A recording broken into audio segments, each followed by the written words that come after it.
So, good afternoon, everyone. Welcome to the second session of the online lecture series Gaming What Matters, an initiative of the project Quest Humanities at Play, the newest hub for game studies within the humanities in Portugal. We are very, very grateful for having with us all those who are watching, of course, especially those who have watched our first session. And I would especially like to thank Professor and researcher Timothy Welsh for accepting our invitation to give this lecture, which I'm certain will be deeply productive, really interesting, really engaging, and this time it will be in English, as you've already noticed. So during the session, all of you who are watching, you will be able to share your questions and comments for Professor Timothy in the Twitch chat. And for those who do not have a Twitch account, there will also be a link for you to drop your questions, and it will be provided by our chatbot. You will see it appear as well in Twitch, and then we will select some of those questions during the Q&A after the lecture itself. So, to provide you some context for this lecture, Gaming What Matters is an online lecture series and is part of the project Quest Humanities at Play, which results from a partnership between several research centers in Portugal, namely the Center for Comparative Studies at the School of Arts and Humanities of the University of Lisbon, the Center for English Translation and Anglo Portuguese Studies at Nova University of Lisbon, and the Center for Classical Studies at the University of Lisbon. These sessions aim at promoting audience engagement with a diverse range of specialists from different fields within game studies and the humanities, including, of course, scholars, programmers, artists, designers, among others, exploring the potential role of this field in the emerging digital world. So the various lectures are guided by a comparatist approach, which intends, of course, to unify all interventions, and they will address a wide range of topics, hopefully from your interest, of course, from political, social, and cultural issues to theoretical and methodological practices, as well as themes related to game programming, illustration, design, and others. And these all examined through the lens of the humanities. So this second session will feature, as I was saying, Professor Timothy Welsh from the Loyola University New Orleans, and will focus on the interconnection between games and literature, while presenting a broad overview of Professor Timothy's work and his particular perspective and experience on the field as both a researcher, a professor, and also a gamer. So to present Professor Timothy, he is an associate professor of English and associate dean of the College of Arts and Sciences at Loyola University New Orleans. He is the author of Mixed Realism, Videogames and the Violence of Play, and co author of Video Games Literature and Close Playing.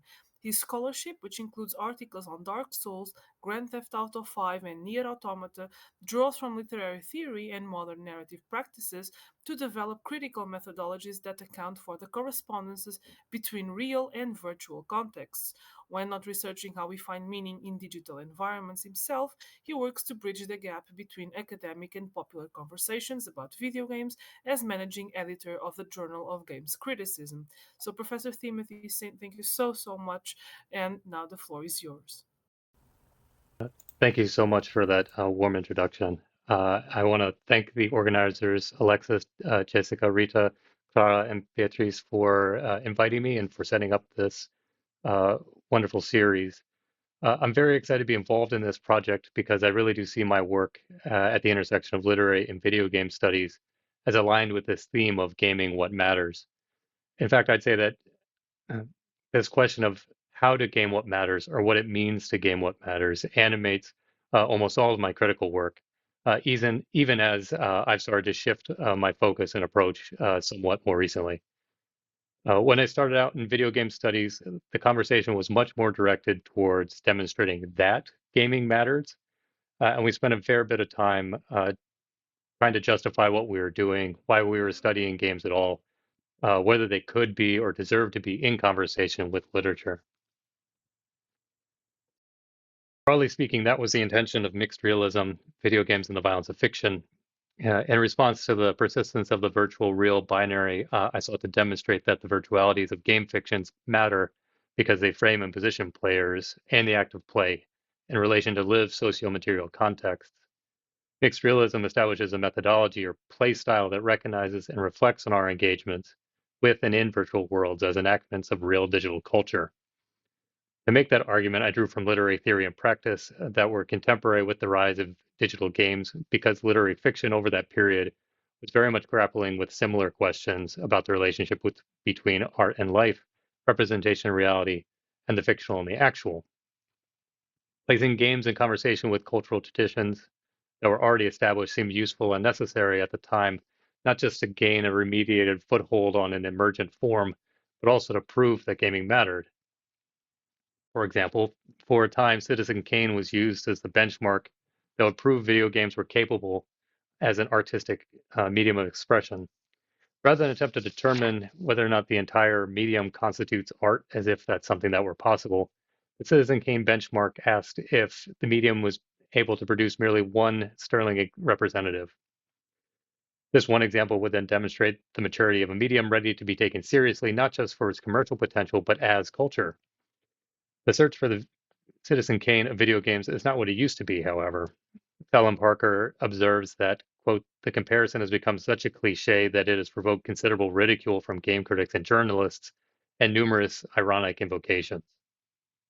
The shifting perception of the Citizen Kane comparison isn't necessarily a bad thing, though. Parker calls Citizen Kane comparisons the most banal version of legitimizing video games through aligning them with an established artistic medium. Turning away from the comparison suggests that games, which regularly outpace movie box office numbers and have been the subject of several art expeditions at major museums, no longer require this form of legitimization. Further, the cross-media comparison was always pretty awkward and vague, making it difficult to determine what would constitute a positive match. Much of this has to do with the ubiquity and ambiguity of Citizen Kane references in popular culture more generally. Parker observes that Citizen Kane, quote, has become a kind of simulacrum for art itself, and in particular, popular art that transcends its commercial origins through authorship. So when we say a game like 2K Boston's BioShock or Rockstar North's Grand Theft Auto 4 are the Citizen Kane of video games, it's hard to know exactly what that's supposed to mean. Even so, Parker's definition, popular art that transcends commercial origins through authorship, narrows the field in a significant way, hinting at what is potentially lost as this metaphor falls out of favor.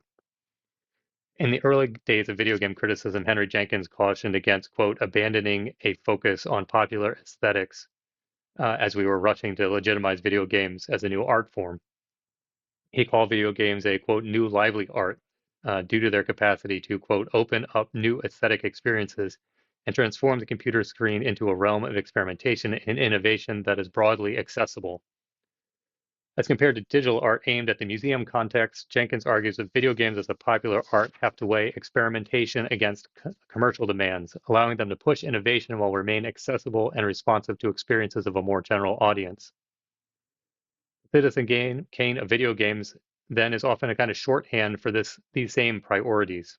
It doesn't describe what Ian Bogost would call an art game, something like Jason Rohrer's Passage.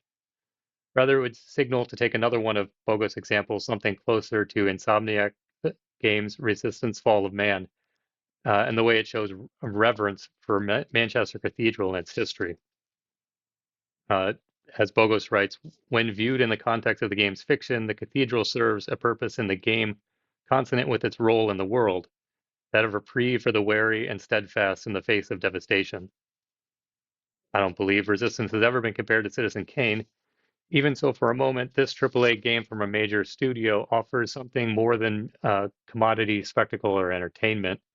It establishes conditions for a meaningful aesthetic experience for a popular audience. We acknowledge with Parker that the search for Citizen Kane of video games has been relegated to cliche, though. What does that mean for video games as a popular or even as a lively art? What does it say about what we expect from them? From the mid-90s to the early 2000s, video games seemed like they would have a part to play in the future of the book, a natural evolution of literary practice into more expressly interactive and digital platforms. Emerging from the mythical war, as Espen Aarseth calls the ludologist-narratologist period, video game studies established its own critical lenses and methodologies for taking video games seriously as cultural objects. And then today, despite numerous examples of compelling video games and pages of scholarship showing their capacity to support literary and aesthetic engagement, the expectation or anticipation that games might transcend commercial origins through authorship can seem strange, cliched, banal, and somehow beyond the point. This is not to suggest that games can't be literary or cinematic or art. They certainly can be, and as I'll discuss, it's a matter of how one addresses them. Rather, I mean to notice here that we used to care a lot about this conversation and then suddenly not very much at all. Certainly, video games have established their place in culture, and video game studies has established itself as a discipline. The influence of the industry and the relevance of the field are pretty undeniable at this point. At the same time, though, sometimes it can feel like the goalposts have moved. To put it bluntly, if the intention was ever to make a Citizen Kane of video games, it often doesn't feel like that's the goal anymore. Of course, this tweet by Yoko Taro announcing the Stellar Blade collaboration is probably a joke, and I'm making a pretty broad generalization. We certainly still sometimes get games like Elden Ring. Even so, these kinds of games are increasingly outliers as the major publishers expressly pivoted away from narrative-driven experiences towards more live service models. Moreover, as I argued in my essay on Dark Souls, even rich games like these exist and participate within the same digital culture organized by the attention economy, subject to the same objectivized logics that are often at odds with something like a sublime ludic experience. So my recent work has also pivoted from trying to demonstrate that engaging with the virtualities of games matters to attempting to find in games increasingly designed to manage our attention those spaces and opportunities for players to make meaning and find for themselves what they think will matter. In this work, I again find that literary criticism theory is not only useful, but essential. The remainder of my talk, I'd like to sketch a rough trajectory of this industry pivot uh, in order to make a hopeful case for taking literary or more broadly an aesthetic orientation toward games. I will here be drawing on passages that appear in video games literature and Close Play, a practical guide, which Ed Chang and I published this fall. In that work, Ed and I discuss our experience teaching college students to address video games critically. And as we often discuss with them, we readily recognize a variety of forms of reading: skimming, speed reading, beat reading, reading for fun, reading for school, or even close reading. But we don't often talk about a similar range of gaming styles. So I'd like to conclude with an extended case study, which draws from an upcoming article on my long-term relationship with Super Creative's mobile gotcha game, Epic 7, in which I showcase a personal and reflective form of engagement that's inspired by Farber and Fullerton's recent work, the Well-Read Game. But it wasn't really until the late 90s that video games themselves were taken seriously as a platform for literary expression. As the hype around cyberspace died down after the dot-com bubble burst, interest in the artistic possibilities of video games picked up. Parker identifies a, quote, intense period of debate about games and arts involving journalists, critics, academics, and gaming enthusiasts, occurring between 2005 and 2010, which he says is bookended by Roger Ebert's infamous rejections of the medium's artistic aspirations. Part of the reason for this new attention was that it coincided with the emergence of video game studies as a field. This early period of video game studies provided terminology and methodologies for analyzing video games on their own terms, rather than through frameworks borrowed from film or literary studies. Not coincidentally, though, Parker's period of intense discussion of games as art also corresponds with a recovery period leading up to the 2008 housing market crash. That is to say, it seems to have risen as the video game industry regains its footing heading into the seventh console generation before entering a period of transition brought on by the Great Recession. So in 2005, the beginning of Parker's period, Microsoft announced the Xbox 360, Sony announced the PlayStation 3, and the Wii revealed the Wii Motion Controller. When the Great Recession hit 3 years later, despite being computationally inferior to its high-definition competitors, the Wii far surpassed both rivals in total console sales. Around the same time, Apple released the iPhone and the App Store, initiating a wave of simple and inexpensive mobile games. By 2010, Zynga's Farmville, a free-to-play social game on Facebook featuring in-game purchases, had amassed 80 million players. Yes, Reuel would dub this transition the casual revolution. As the popular discourse surrounding the artistic potential of video games reached its apex, video games had never been more popular nor more mainstream. The kinds of games dominating the industry and expanding its audience base, though, were casual games, not the kind of games that were being raised in those conversations. Casual games simply have different design priorities. In Ewell's 2009 analysis of the genre, he outlined several defining characteristics of casual games, none of which typically align with video games' long history of being compared with the literary tradition. Usability is prioritized, reducing the barrier of entry for users to pick up and play. Casual games can be difficult, but failure is not punished too severely, and success is often met with effusive, what Yule calls juicy positive feedback. While fiction is a key element, its role is to invite users into a pleasing and appealing scenario of something they recognize and can enter easily.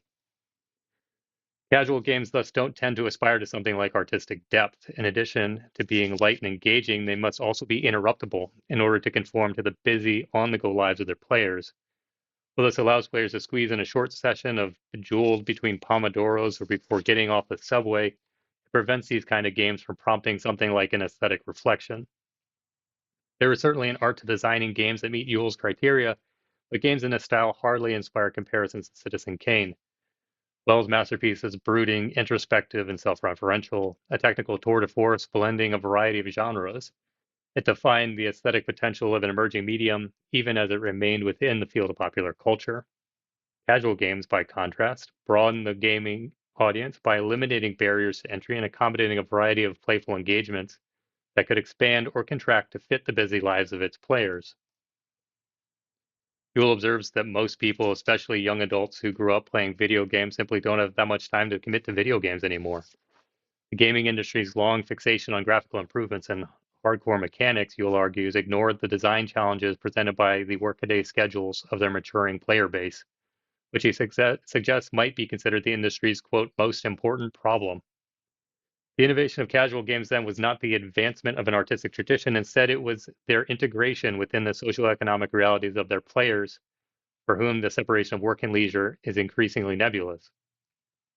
The success of casual games and the free-to-play monetization strategies initiated a shift in video game development, particularly at the major publishers. In 2011, Peter Moore, then the head of Electronic Arts, declared explicitly that they were transitioning toward a service model. We want to use this ability to make our games less discrete, standalone experiences and more like services. Madden shouldn't be a place you buy, it should be a place you go. Despite layoffs and investments in social media games a year earlier, Moore's comments indicate the future of video games would not abandon the big budget, so-called AAA games like the long-running Madden American Football Series. Instead, these traditionally hardcore games with detailed high-definition graphics, responsive artificial intelligence, and complex control schemes would be reconceptualized, designed as services rather than products, what is sometimes referred to as AAA plus. Rather than buy a game the way one buys a book, players pay for access as they would enter an amusement park. And much like an amusement park, once inside, players must find that they need to pay more in order to access certain features and attractions. This transition to a service model for video game design has often involved a pivot away from precisely the kind of discrete standalone experiences most frequently associated with gaming's artistic and literary potential. EA again exemplified this trend away from single-player narrative-driven games after acquiring the rights to make games for the Star Wars franchise following the closure of LucasArts in 2014. Visceral, the maker of the successful linear space horror series Dead Space, was tapped to develop one of the entries. The tentatively titled Project Ragtag was about space scoundrels in the aftermath of Star Wars: A New Hope. 3 years later, EA shuttered Visceral, citing specifically the market viability of linear narrative-oriented games. In its current form, quote, in its current form, it was shaping up to be a story-based linear adventure game. Through the development process, we have been testing the game concept with players, listening to feedback about what and how they want to play, and closely tracking fundamental shifts in the marketplace. It has become clear that to deliver an experience that players will want to come back to and enjoy for a long time to come, we need to pivot the design, said Patrick Sutherland. Many commentators interpreted this statement as a death knell for the single-player narrative-focused games. The problem with the story-based linear adventure game, the statement suggests, is that it can't be enjoyed for a long time to come. If that statement were a clear enough message about EA's perspective on the future of gaming, they'd pivoted Project Ragtag into Star Wars Battlefront 2, a title now synonymous with predatory loot boxes and unrealistic progression systems. The industry shift in priority signaled a shift in the perception of the future of gaming and its relationship to literature as well. At the 2010 Design, Innovate, Communicate, Entertain Summit Jesse Schell declared to a room of game developers that Facebook knocked us on our collective ass. The game industry, he claimed, had not anticipated the success of casual Facebook games such as Farmville. It had not anticipated the casual revolution. Speaking the year after Ewell's book, Schell went on to describe the future of gaming beyond Facebook. With unabashed techno-optimism, he extrapolated a vision of everywhere-enabled gamified commercialization. Schell imagines a number of scenarios in which we would earn generic achievement points, brushing our teeth for dentist-recommended 3 minutes, buying a Dr. Pepper every day of the week for lunch, completing a particularly successful session of piano practice, or high-fiving a coworker after simultaneously noticing the same ad for Pop-Tarts. For Schell, the unexpected success of casual games in the Great Recession era signaled gaming's future role not only in the monetization of play, but the total gamification of everyday life. And Schell shrugs in conclusion, what's going to stop it? Curiously, his talk about the future of video games ends with the reading of a novel. Schell imagines that Microsoft acquires Amazon and is selling Kindles that have eye tracking software to log what books the reader reads and how much of them, awarding super bonus points if the reader goes on to leave an Amazon review, and, quote, it knows you read the whole book through. After years of having their reading habits tracked, Schell's Kindle user unlocks an Xbox Live achievement for completing their 500th novel. They immediately feel shame at this accomplishment, however, because their 500th book was, quote, this dumb Star Trek novel. For Schell, that achievement triggers a moment of reflection about the life of their data. And let's see if this will come through. And then you start thinking about all these achievements and points and things and realizing that, you have no idea what books your grandparents read or where they went on their daily basis. But these sensors that we're going to have on us and all around us and everywhere are going to be tracking and watching what we're doing forever.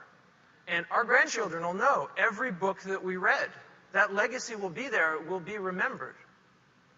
And you get to thinking about how, wow, is it possible maybe that since all this stuff is being watched and measured and judged, that maybe I should change my behavior a little bit and be a little better than I would have been? And so it could be that these systems are just all crass commercialization and it's terrible, but it's possible that they'll inspire us to be better people if the game systems are designed right. For Schell, the silver lining of the coming age of digitally enabled hyper-commercialism is the potential for game designs to prompt users to improve their behavior and be a little better. As we know from experience at this point, the kind of algorithmic behavior engineering Schell describes drives the attention economy and is optimized to maintain engagement more than anything else. In fact, it seems increasingly clear that to be a little bit better often involves putting down one's phone. Even in Schell's scenario, the game design has very little to do with helping the reader live their best life. Its goal instead seems simply to be record and reward reading regardless of the content. It doesn't seem to distinguish between high and low culture or monitor the quality of the reader's engagement with the reading or the potential to change behavior toward being a little bit better. Instead, it is the reader who feels self-conscious about the reading habits being surveilled, who has internalized the need to be better by engaging with more high culture than low culture. A user apparently feels more embarrassed that their unborn grandchildren might discover they enjoy Star Trek novels than that they might high-five a coworker in celebration of being made aware of the existence of Pop-Tarts. This is a significant change in the vision of the future of digital game design. Nearly 2 decades earlier, Jeanette Murray forecasts the digital interactive fiction on par with the greatest works of literary history, something like the Hamlet of video games designed as an immersive experience on a perfected VR system like the holodeck from Star Trek The Next Generation. In Schell's account, Star Trek is merely the kind of guilty pleasure a well-designed game might condition players to give up, maybe teaching them instead to prefer Hamlet. Literature is reified as the high art, the socially desirable cultural experience. While aesthetic future of narrative-driven video games is nowhere to be seen, games in this vision only incentivize better behavior, like reading literature. But of course, literature has its own history of policing behaviors. Roger Eaglestone explains how the discipline of English emerged as a strategy for acculturating foreign savages in the British colonies. Its practice eventually came home to England, in an effort to stem the revolutionary spirit spreading through Europe after the French Revolution, uncultured British citizens were taught the proper English way to behave by reading the lowly English novel. Here, at this intersection of literary history and gaming future, is where I think literary studies has an opportunity to make a critical intervention in gaming culture today.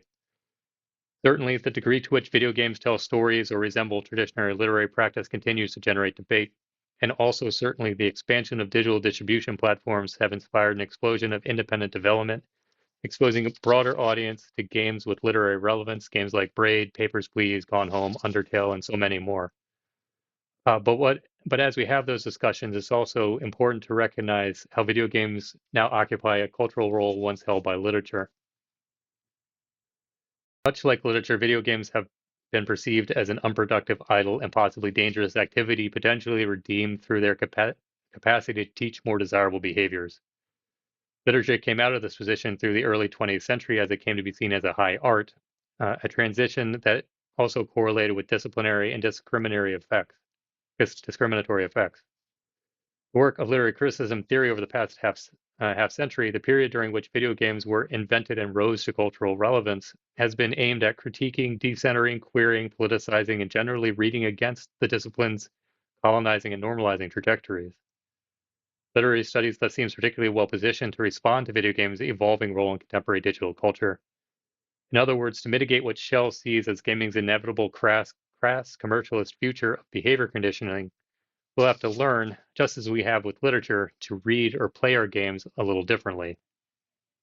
So by way of example, I'd like to talk to you a bit about my personal experience of trying to play this game, Epic 7, a little differently. Last year, I quit Super Creators Epic 7 for good, a gacha game I played on my phone every day since its launch in 2018.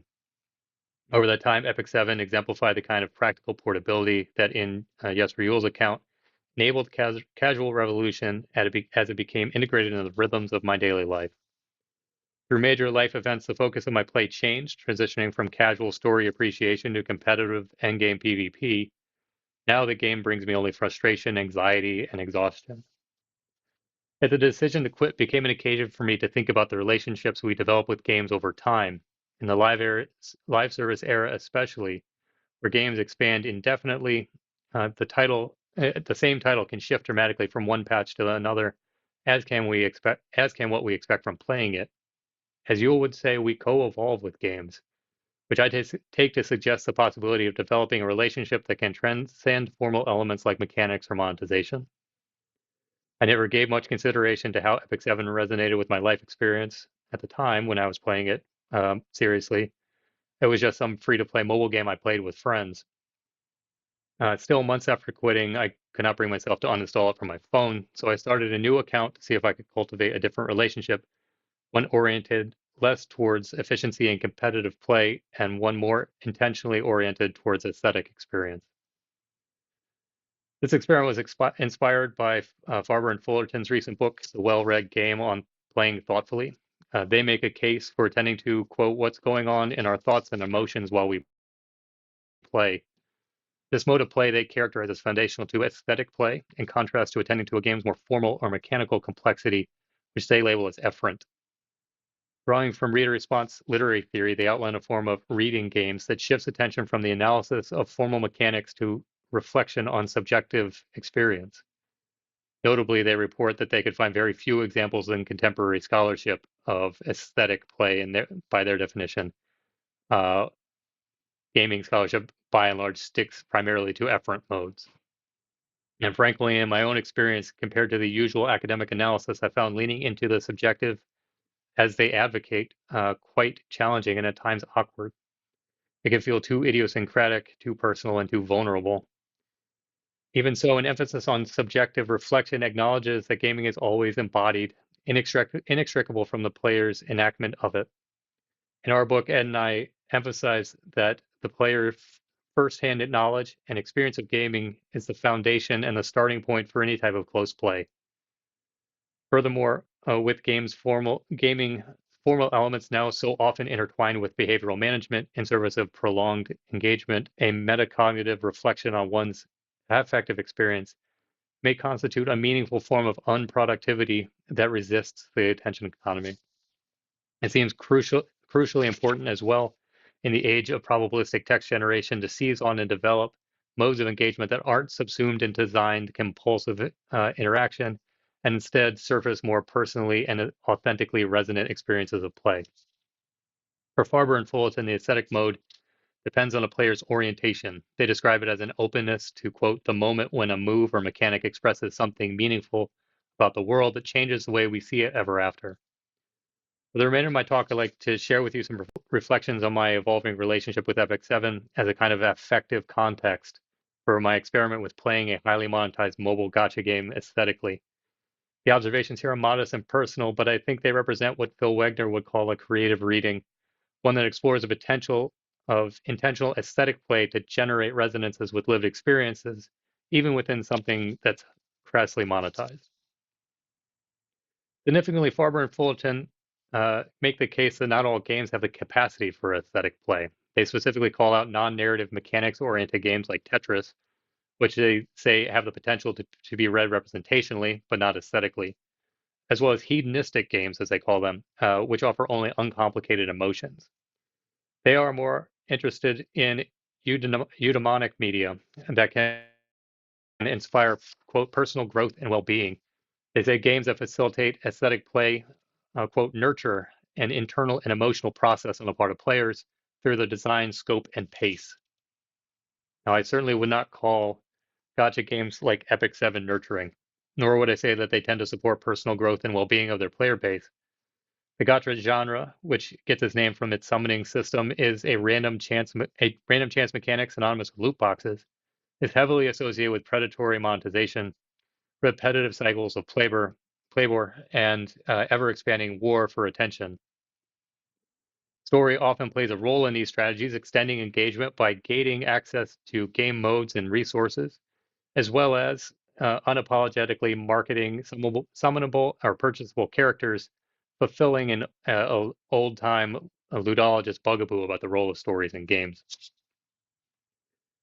Gacha systems also rely on design, scope, and pacing toward emotional manipulation, fostering feelings of anxiety and obligation aimed at extending engagement and justifying recurrent spending.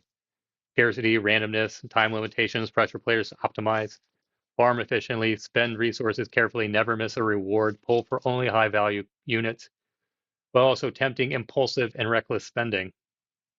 Different modes of play are structurally encouraged through an intertwining of mechanics, story, and monetization to provoke strong and hardly nurturing emotional responses. These critiques apply to Epic 7 as well. However, what set the game apart for me, and one of the main reasons I would say I played for so long, was the depth and quality of its story. When I first started Epic 7, the game opened with Raz, who's pictured here with a sword. The heir of the Covenant promised to defeat the Archdemon and save the world, along with Ruel, Judge Kisei, and Vildred, who are on their way to the final battle, a fight they abruptly lose. It is later revealed that this was the 6th time Raz had failed. Each time, the god's DJ resurrects the world with Raz asleep until he gets the chance to fight again. This time, though, for the 7th world, which is the setting for the majority of the game's story, DJ's power is fading, and Raz doesn't wake up until after humanity has already successfully defeated the Archdemon without him. What hooked me on the first playthrough, though, was not Raz's arc, but Vildred's, a comrade and reliable partner in the previous worlds. After Charon forces him to remember his own demise at the end of World 6, Vildred betrays Raz, kills Diane, who had rallied the forces for World 7 while Raz slept, and then joined the efforts to resurrect the Archdemon and bring the end to the cycles of suffering and death. Vildred comes to see Raz as self-serving and disregarding of the value of life and the sacrifices of those who had followed him into battle under the false assumption and assurance of his prophesied victory. It is a critique the game never softens, and in their final battle, pictured here in cutscene, Raz acknowledges Vildred's perspective before vowing to reveal the truth and turn away the goddess and her grace. He invites Vildred to rejoin his effort, noting their shared goal of protecting the world. Before he can answer, however, Vildred is dispatched by the resurrected Archdemon, now in the host body of their ally Mercedes.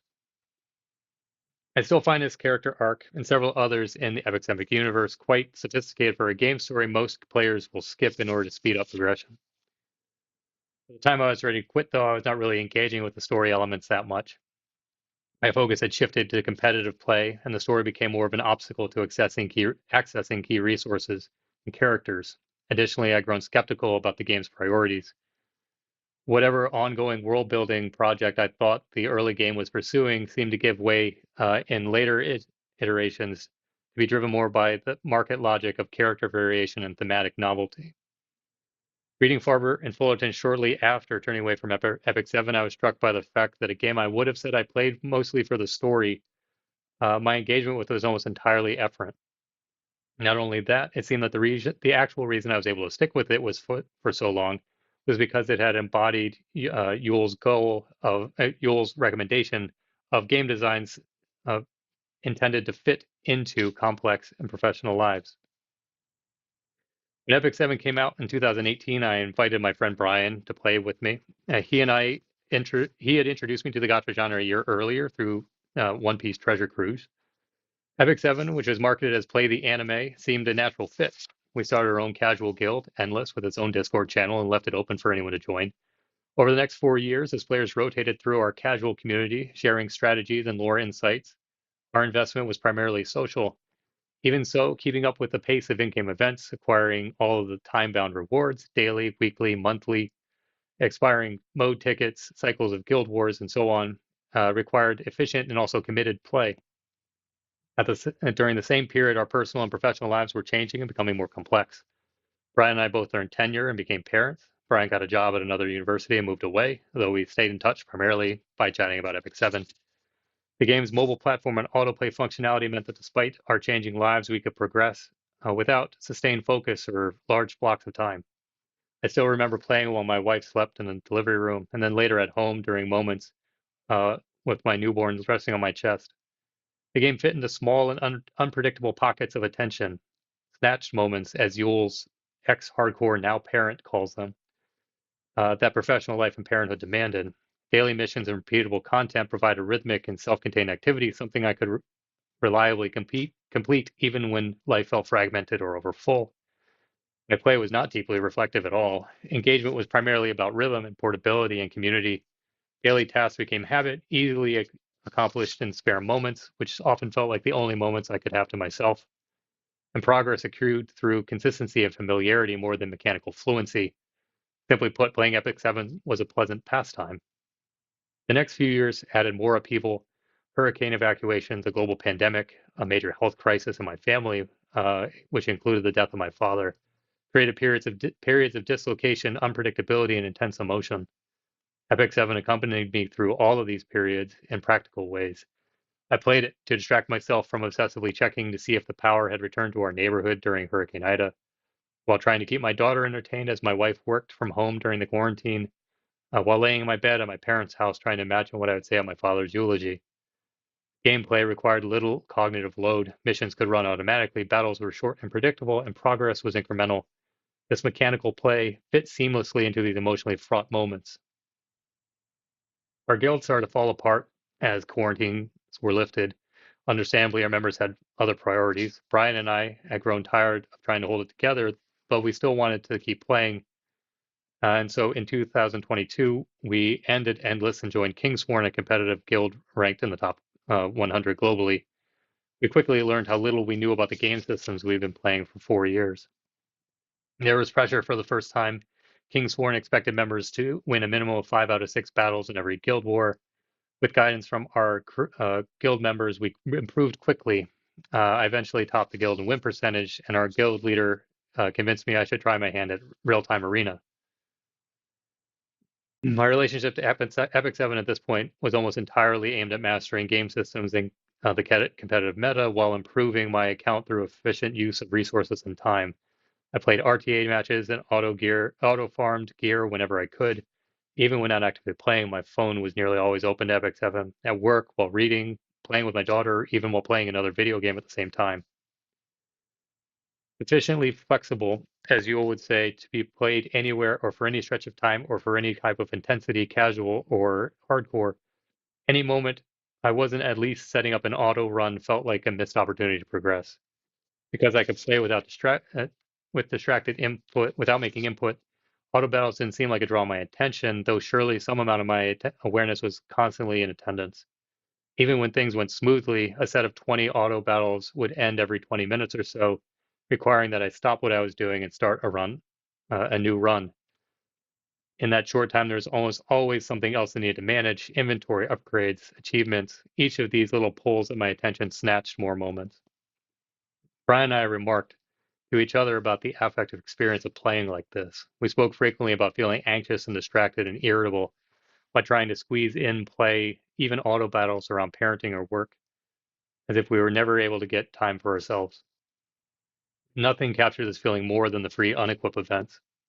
Until recently, removing gear in Epic 7 cost gold, a scarce and widely used resource. Free unequip events temporarily removed that cost, letting players regear as much as they'd like for a limited time.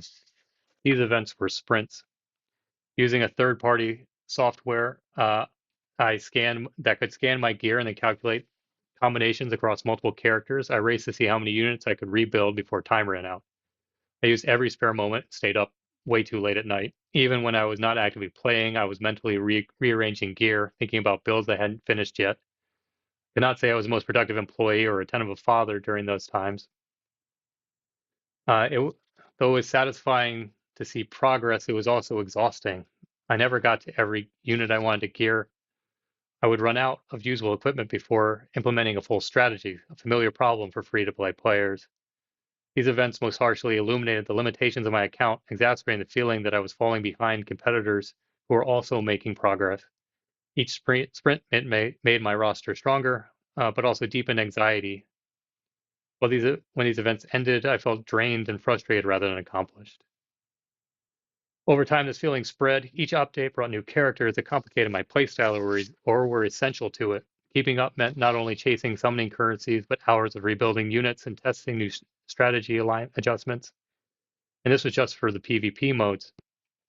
Patches also brought new or reworked modes, buff drop events, limited time promotions, seasonal event content, all requiring time, attention, and resources to develop, execute, and manage strategies to avoid missing out on limited time rewards.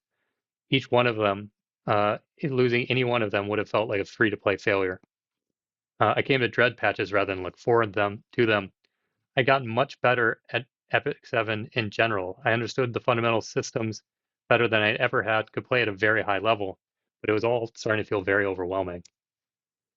My guildmates noticed the same issue with the pace of meta changes and power creep. Kingsworn started to fall apart as members stopped playing, including my friend Brian. Our guild leader and I made one last infuriating push toward the RTA leaderboard. He finished in the top 1,000. I almost made it to top 3,000, which is not at all impressive, but it was my personal best. Shortly after, he quit the game for good and dissolved our guild. And Brian and I agree that we were done as well. And we promised to keep in touch, even though we no longer had our favorite game to talk about.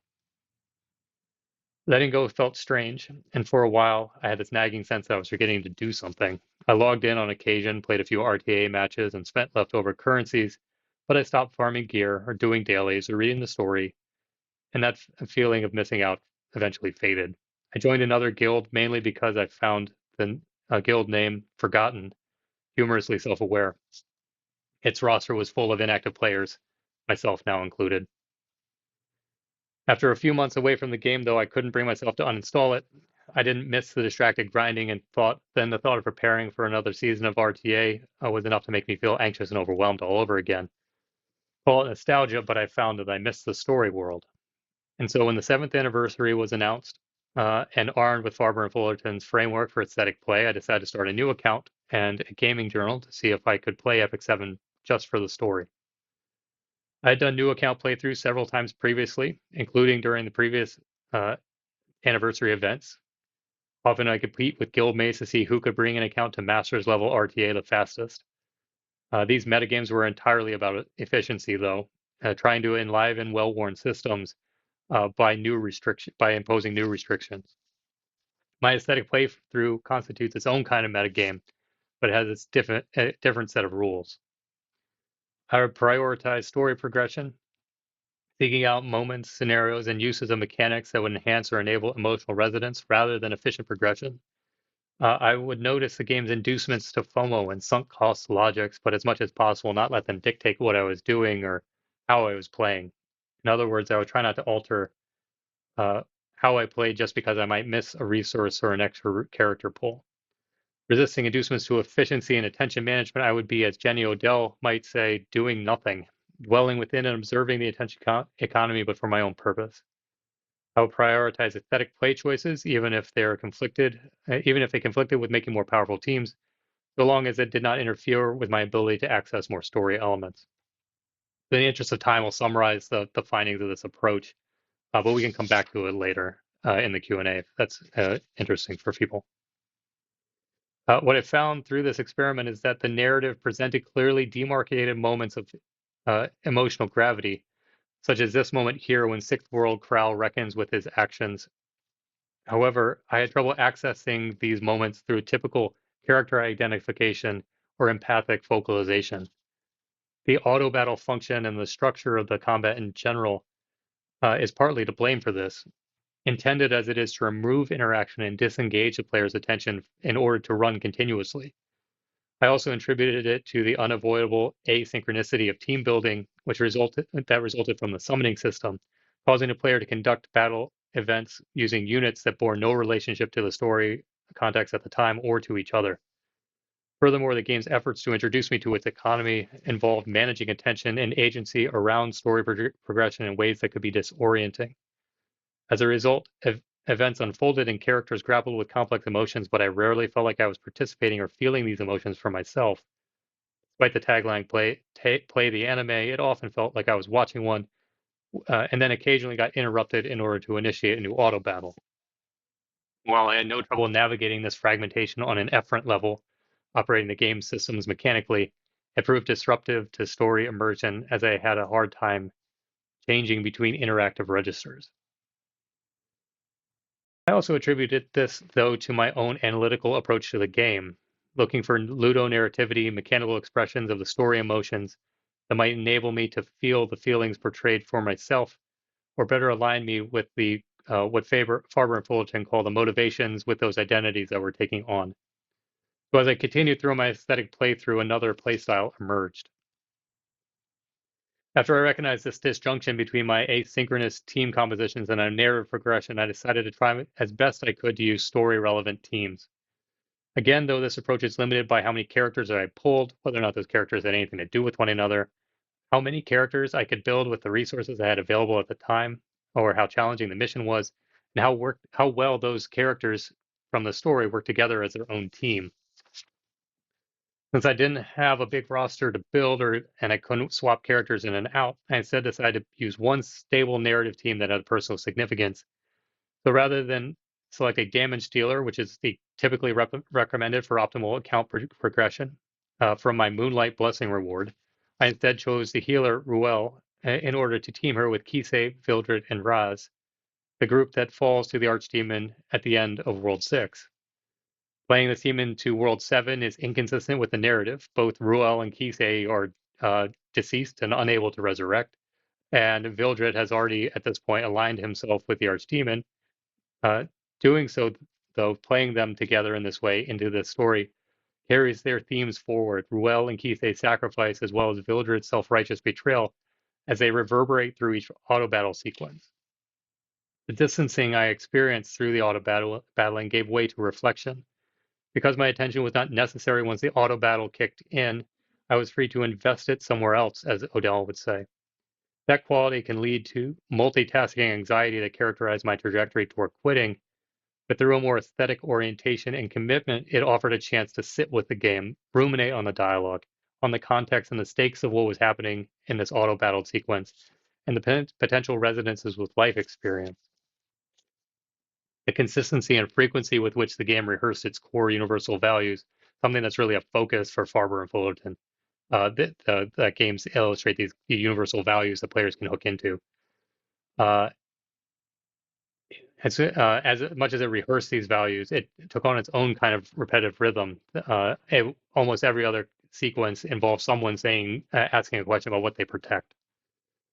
It makes sense that a game that's designed for short, interruptible play sessions would have to rely on repetition to keep players attentive to its themes and perspectives. In effect, it is as if these game stages, multiple entry points or scenario hooks into the same values, all resonating with each other and consistently returning the player to a thematic refrain that contextualizes their interactions.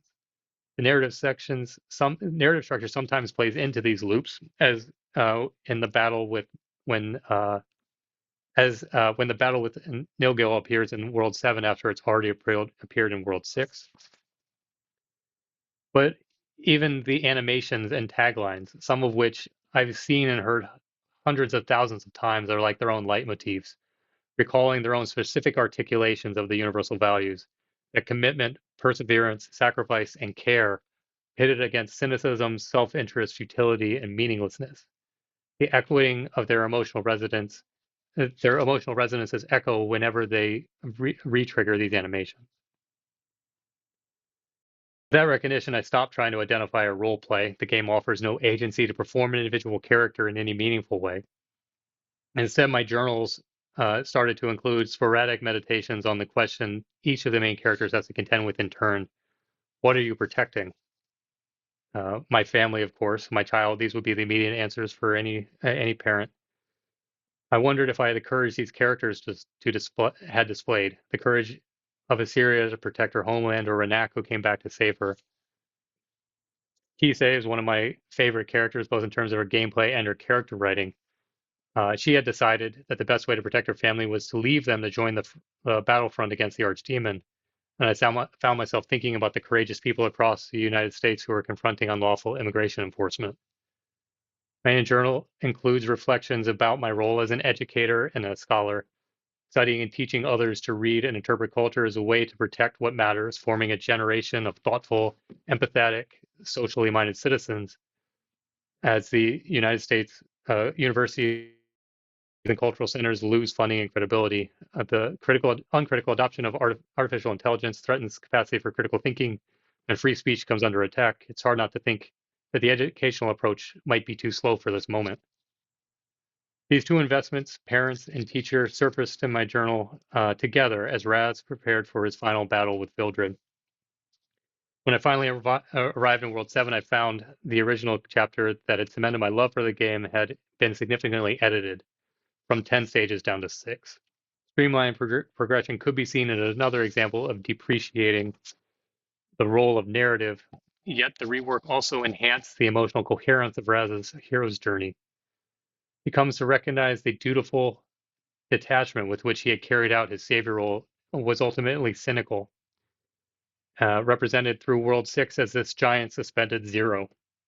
As World 6 concludes, this zero becomes interlinked with the purpose and determinations of those who would sacrifice themselves to protect the world, forming a chain that reflects their Raz's own curiosity for the first time, with their devotion, resolve, and their hope. So through the arc of the revised World 7, he recognizes that though he expected their faith in him, he never had any faith in them. He acknowledges Vildred's criticism that he hid the truth of the cycles of rebirth to protect humanity, fearful that they knew their lives might be sacrificed for nothing. Repeatedly, they would spiral into dejection and aimlessness.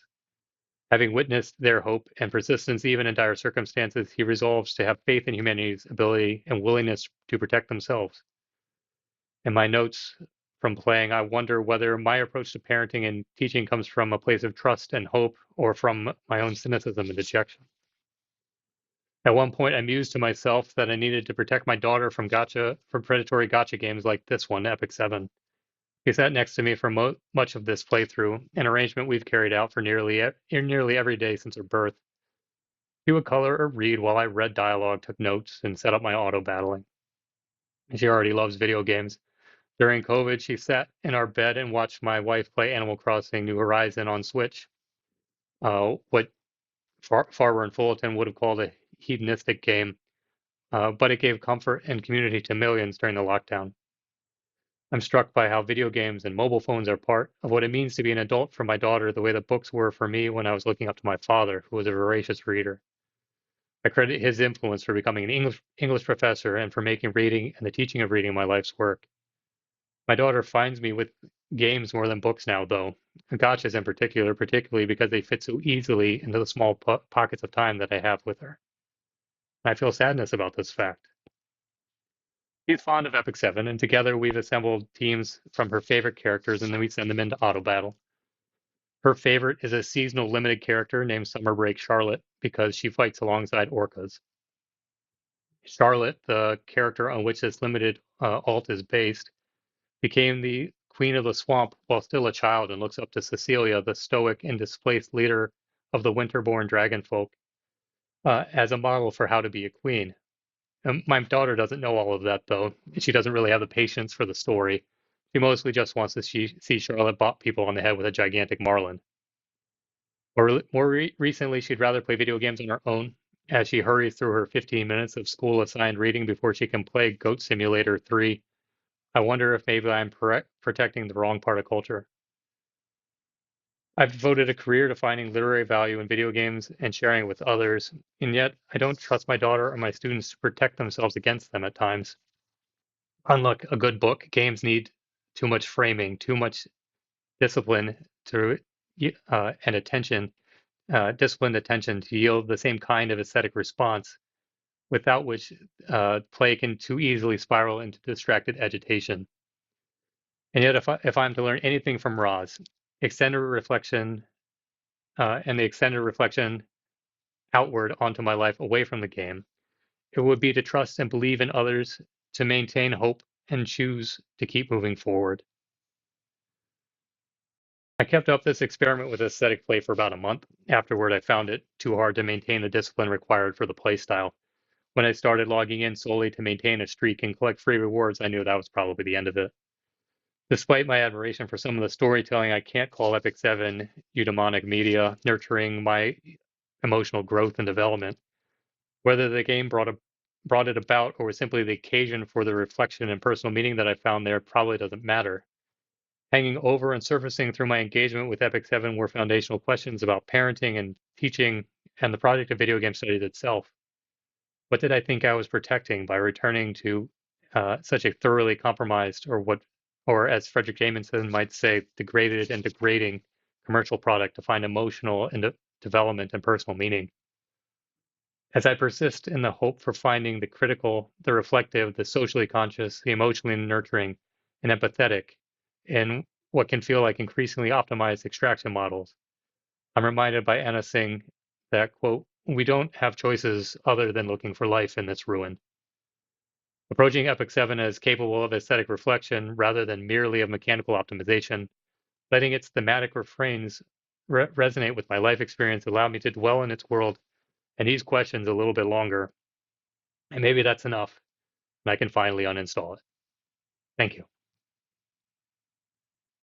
Thank you so much, Professor Tim. It was a really, really interesting lecture. I was really interesting to know these thoughts that you had about the games, especially how they felt so personal when you, of course, talked about your family, talked about your personal experiences with the games. So thank you so much. So now we're going to begin the Q&A, and I will share with you, Professor Timothy, some of the questions that were made during your lecture. So there are some very, very interesting questions here. So I'm going to start with one, which is actually about authorship.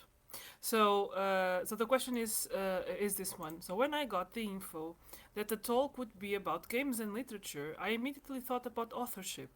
And now listening to you talk about games and how they became mainstream and such a popular form of entertainment, I thought that it's really rare to talk about authorship when talking about games. So I wanted to ask if you think authorship is a concern in games, and well, should it be? Thank you for the question. Authorship has had an interesting trajectory through video game studies. The early video game study was very optimistic about the potential for video games to confront or resist the authorship of the game itself. So there are many conversations about how the common example is Grand Theft Auto. So Grand Theft Auto became the paradigmic example of a game that allowed a kind of fragmented and user determined pathing through the narrative. So when you start Grand Theft Auto, you'll get a cutscene, and then eventually the map opens up, and you have different story nodes you can go to, or just decide not to do that at all, and you can just go on and crash cars or do whatever you feel like doing in Grand Theft Auto space.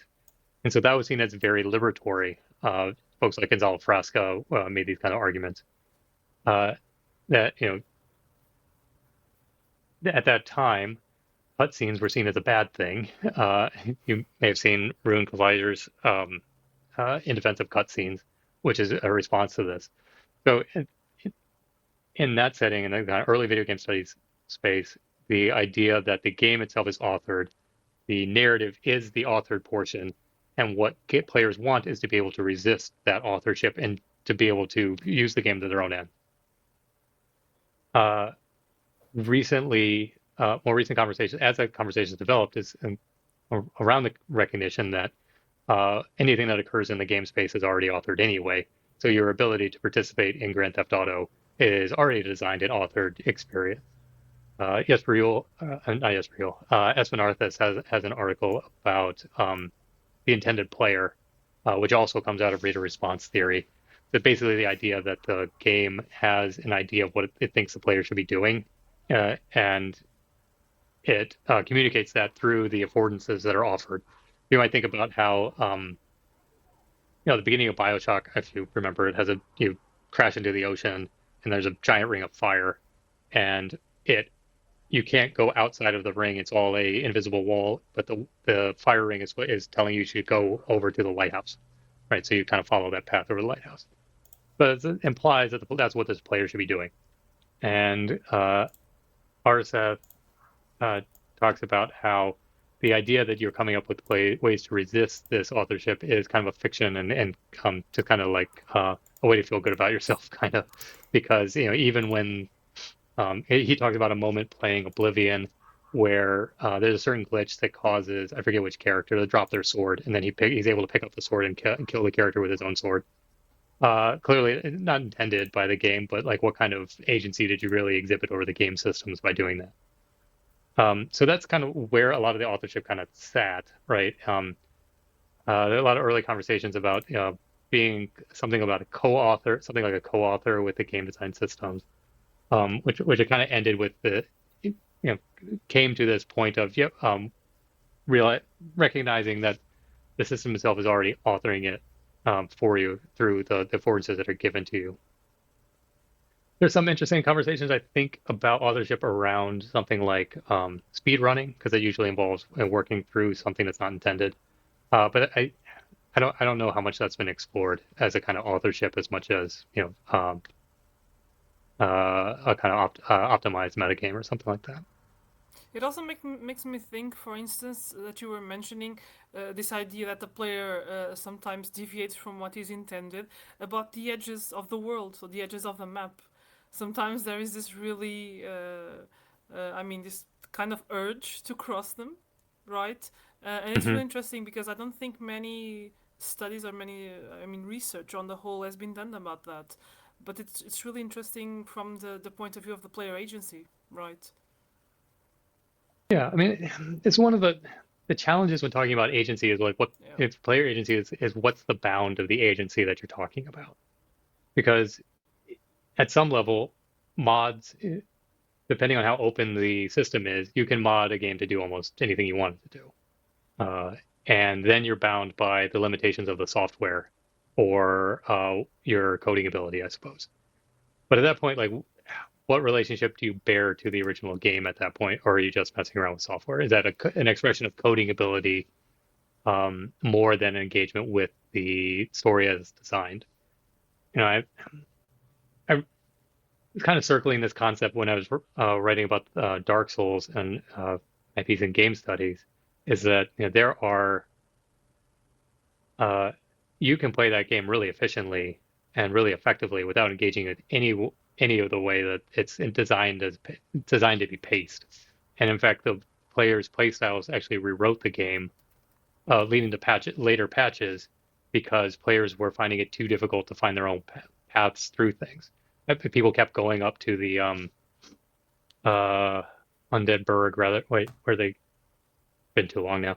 They kept going to the place where you needed the divine weapons rather than going down. It kept going up instead of going down, and so they lowered the difficulty for the enemies in the skeleton enemies in the graveyard.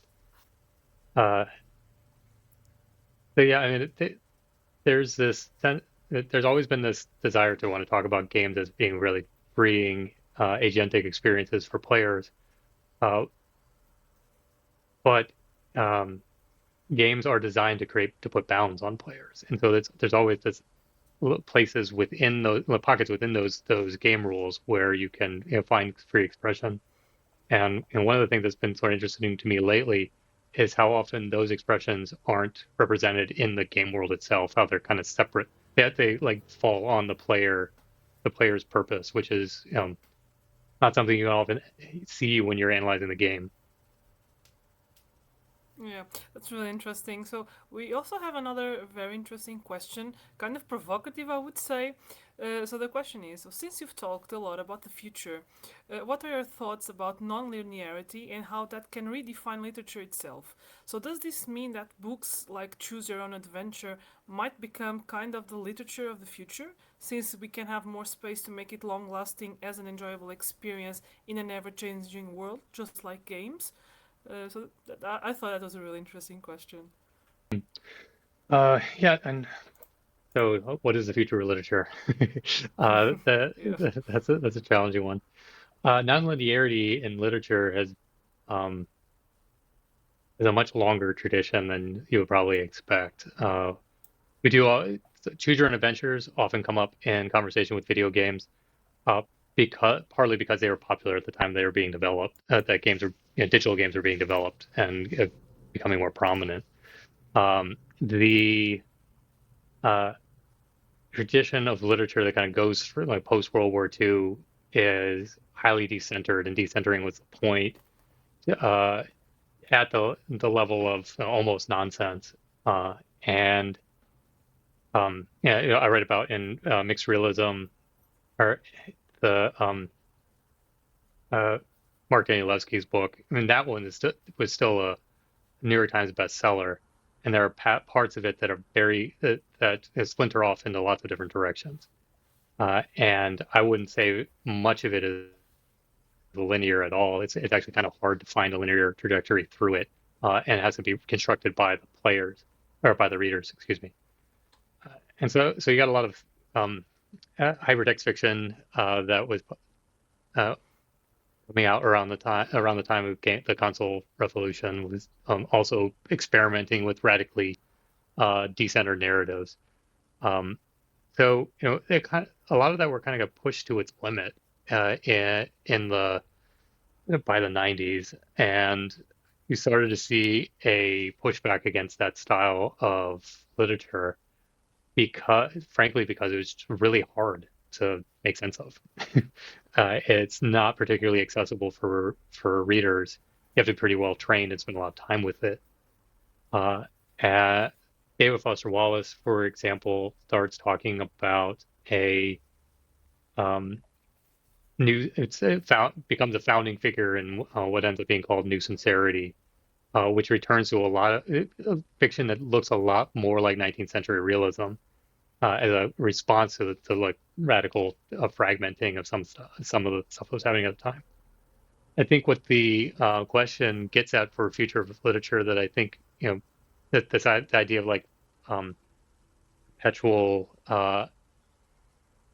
rediscovery uh, may be better found in something like transmedial narrative and the experiments that are happening there.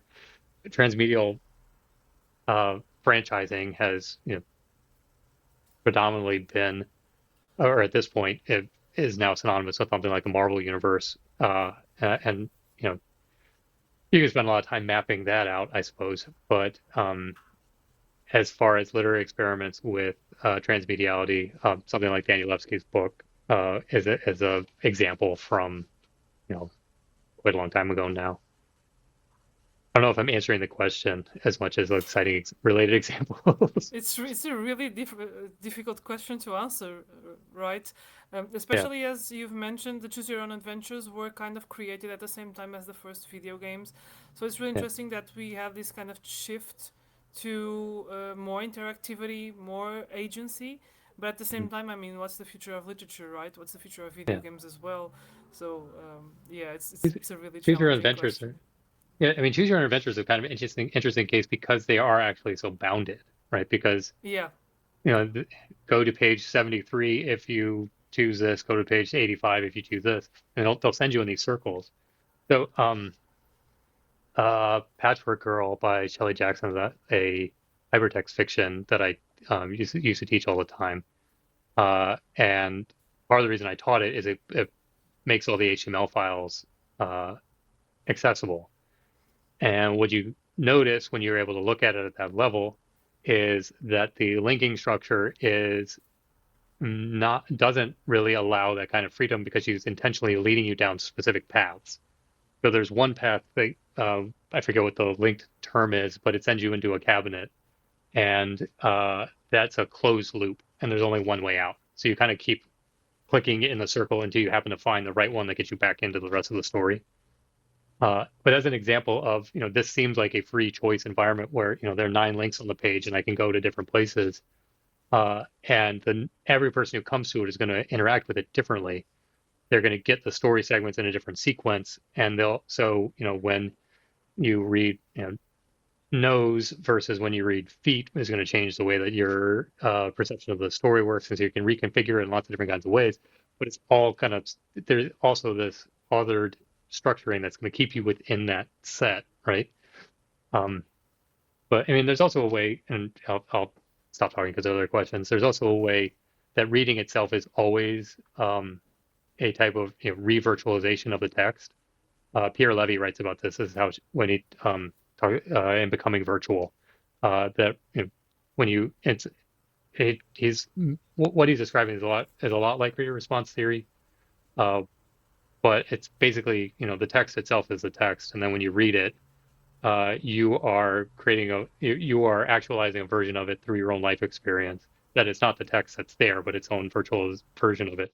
And then when you read it again, the text is different. So it doesn't matter exactly what you're reading. You're already doing that process. Uh, Perhaps the decentered narratives lean into that more intentionally. yeah, definitely, yeah. So there's also another really interesting question. Um, so you mentioned at times your personal connection to video games. I knew this was going to be a really fascinating topic. So you mentioned at times your personal connection to games, especially how they've shaped relationships with your family and friends. So I was wondering, how do video games use player interactivity to shape effective experiences differently from traditional literary narratives, and can this interactivity create forms of emotional engagement that literature alone cannot achieve? That's a good question. Um, Usually, I try to caution against these kind of direct comparisons, partly because they lead to a kind of evaluation between the two, between um, which one does it better. But and I would say instead that they don't do one isn't better than another. They approach them differently because they have different capabilities and different affordances. So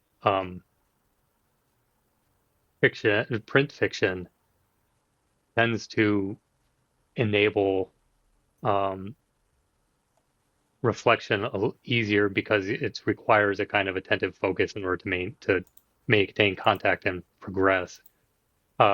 Whereas video games, the way that they stage emotional moments, can involve the reader through activities that become their own. Um, so, like if uh, read a novel, what you're doing doesn't bear any relationship to what the character is doing. You're just thinking about it.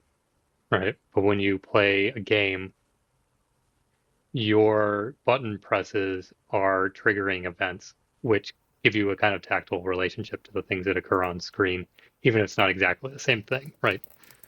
Um, so I'm thinking about this example from the game I was talking about today, that the Epic 7. So that moment with World 6 Crow, he's a royal who his father doesn't take very seriously, and he runs away and joins a mercenary troop, and kind of becomes a kind of seasoned and strong warrior. When his father finally acknowledges that he's a seasoned and strong warrior, he sends him out to go quell a resistance. And what he finds is that the resistance has hired his former colleagues in the mercenary troop, and he decides to align himself with his family, and he kills all of his friends. And this sequence is played out in the same interactive environment that all of the other auto battling plays out. And so that felt very flat to me, even though I was the one who was directing the interactions. I was causing the events on screen to happen. I felt very distant from what was going on, even though the game was trying very hard to get me to think about how emotionally fraught this must be for Crow in its like formation narrative. And I showed that picture of the broken glass overlaying it has like 8 screens of that. Like it's really trying to have you sit with it. And when I was going through that, I was also playing Clair Obscura Expedition 33 at the same time. And like, can I talk about the end of Act 1? Are people going to be mad if I talk about the end of Act 1? Anyway, the, there's a sequence where you confront a powerful enemy and nothing you do does anything. So that is trying to put you in a position of uh, lack of agency, feeling of impotence, that feel the weight of the entire environment and stakes at the same time through a kind of a mechanical expression. And that's something books often aren't able to do. I think some books that are playing specifically with their media can do that. Books like Danny Leskey's, but video games are doing this, are able to do this. One of the things I'm finding though is as I play more and more of these, that they kind of get structured in the same kind of way.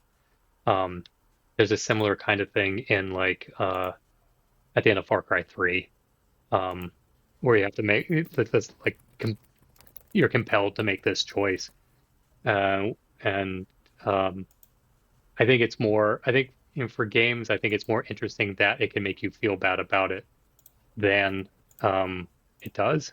If that makes sense.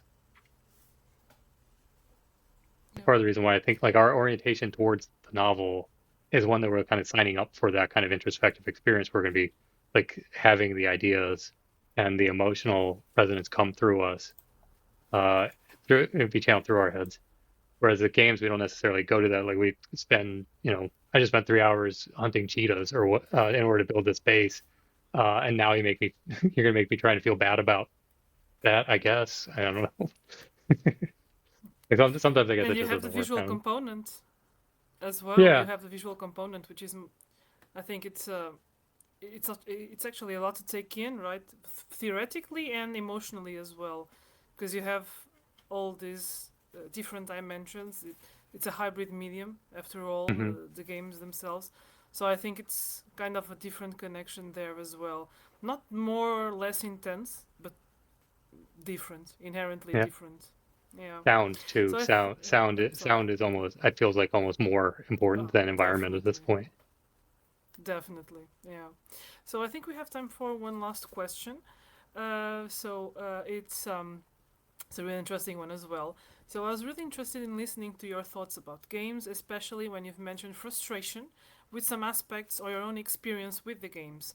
In a position, do you think that literature can be presented as a so to say more safe medium? Because you've said that focusing on storytelling might emerge as a kind of cure to that frustration and fear of missing out. So I've rarely heard someone talking this way about literature, but I know your experiences are shared by many players. Any ideas about this? Sure, thank you. I think we're seeing some of this now in the. I'm not sure if it's reached the same level as it has in Europe as it has in the U.S. This kind of return to an analog experience. I showed the Yeah. picture of the brick device, for example. No, I've colleagues in office down the hall from me who've gotten this thing because they've got they're having to turn their phones off so that they can get on with other things. And I think there's a return to that idea of reading as a more authentic and uh, form of self-development. I think of people like Cal Newport, who wrote uh, now I'm blanking on it. Oh, Deep Work. But and he's got a podcast now, and he talks about reading 52 big books a year, finishing one a week, and really all it takes is this kind of commitment to not spend your time on these other things. Um, and so I think we're already culturally, having games presented, and it's often games. It's almost always games as the counter example, right? We need to read more, stop spending your time on games, and so you can go back to reading, which is what you really should be doing. And at the same time, gaming has gotten a lot of, I can't say not all gaming, but gaming as the industry of gaming has been so much more directed specifically towards maintaining attention. Paolo Pettacini's talking about the war on attention, basically crowding out any opportunity for indie games to do interesting things because the major studios are just taking up so much space. Uh, and the work the essays I've been writing recently, and the work I was talking about today comes out of this kind of feeling of being strung along by these games. It seems like every game I pick up expects that it's the only thing I'm doing at all times. Um, what I played NBA 2K series since it came out when I was in college, and I beautifully buy it and play it for hours every year. And it there's a new patch that came out today, and the players are talking, the community is talking about how in order to get one high level piece of currency, it takes over 1,000 games. You have to play over 1,000 games in a week to get one piece of currency. Like that. That's a different relationship than we have with a book, right? There aren't any books that we don't have that kind of relationship with any books. And so I do think our expectation of what we get and what we're supposed to do with books, the kind of cultural position that they've been placed in, is somewhat safer, but it's not completely safe because there are plenty of weird predatory books too that almost every influencer's got a book on something also, right? So I think the challenge for games is that are they try to they are designed to behaviorally teach us to do certain kinds of things in a way that books are not. Like the book technology has been relatively unchanged for years, as long as we're talking about like physical, like print books. Digital books are something completely different. Because digital books are a part of the attention economy too. I mean, it's designed to play into certain psychological characteristics of humans in the way that like a print fiction just doesn't have that. And so if you're talking about safer, yeah, I mean, I think we know how to read a book and then not have a problem putting it down and reading a different book. I don't. Ezra Pound even in some of his work talks about how you're not supposed to read everything. You're not supposed to read the entire book. You're supposed to stop once you get the idea. Waste of time to continue reading those books. So yeah, in terms of safer, yeah, I mean, I think our exit strategy is a little bit better established. And my frustration with the direction of games is what has kind of led me in this direction to kind of see like what's happening in the games, what's happening in the narratives that are shaped by this, that are organized around this kind of manipulation, and can we still engage with them in thoughtful, critical, self-fulfilling ways if they're also trying to like get into our pocket at the same time? I think we can. I think we can, but it requires a focus on developing resilient engagement frameworks. And so, so I was getting to that sort of the end, but the problem is that that's going to be taught externally. And so I guess that's, our role as educators, to explain how to do that, before, folks get, too habituated, I suppose. Yeah, definitely. So this seems to be it. So Professor Timothy, thank you so much for taking the time to be with us and for presenting such a wonderful lecture with, I mean, filled with your personal experiences with many games. I think it was wonderful. So thank you so much. It was a pleasure to have you here. Thank you all. It's an honor to be part of this project, and I wish you the best. Thank you. Thank you so much.